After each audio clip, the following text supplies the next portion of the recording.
my greetings of Merry Christmas, even though it's few days past.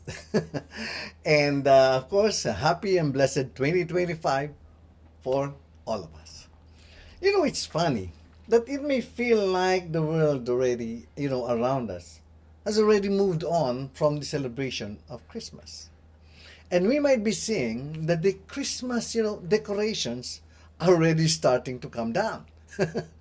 And Christmas songs we hear in malls, restaurant, parks, and even our home have probably faded from the airwaves. And I'm sure that many of us are now starting to dive headfirst into the demands of 2025. But in the church calendar, we remain and still are in the season of Christmas. And I think we should still have the time to pause and reflect on the profound mystery of Christ's birth and its meaning for our lives. Well, many of us know that Christmas is not just a single day, nor a merely a sentimental celebration of an event from long ago. Well, for me, Christmas should be a transformative moment in life and a powerful reminder that God, in His infinite love, became one of us. He came into the world, more than 2,000 years ago, not as a king who was born in a palace, but as a vulnerable child born in a humble manger. Imagine this act of great love teaches us that God's presence is found not in grandeur or flamboyant approaches, but in simplicity. And to add, not in power, but in humility.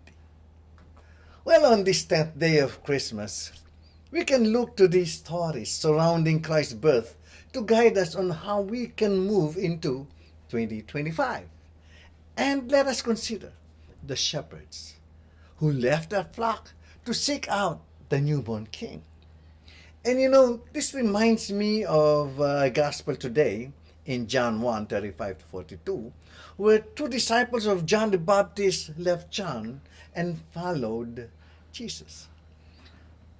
Let us, be those shepherds and those two disciples of John where they searched and followed Jesus. And they should remind us, of the importance of responding to God's call, even when it disrupts our plan.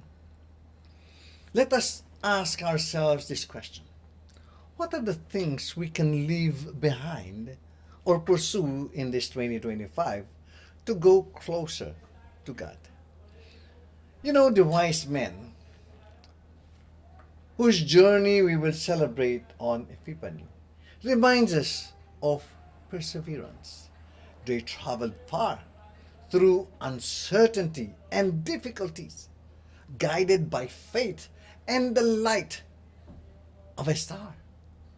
Like them, we are invited to see Christ with determination, even when the path ahead is unclear. The story also challenges us to offer our gift to God. And these gifts may not be gold, frankincense, or myrrh, but our talent, time, treasure, and love, offered in service to others.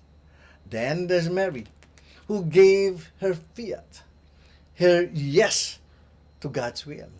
She reminds us that saying yes to God can bring unexpected challenges, but it also brings profound joy and purpose, especially in serving God.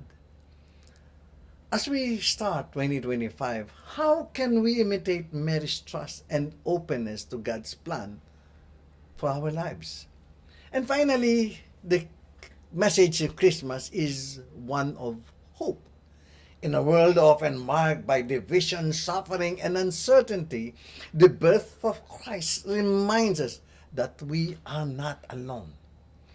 Emmanuel, God with us, is a promise that God walks with us in every moment, sharing in our joys and sorrows and working to bring light into the darkness places, of our lives.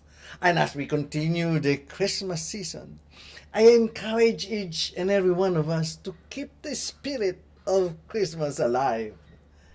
And let us carry forward the love, peace, and joy we celebrated on December 25 into our daily lives. Let us be instrument of God's love, bringing compassion and hope to those we encounter. And let us never forget that the true meaning of Christmas is not something that fades with the season. It is really, we are called to live, you know,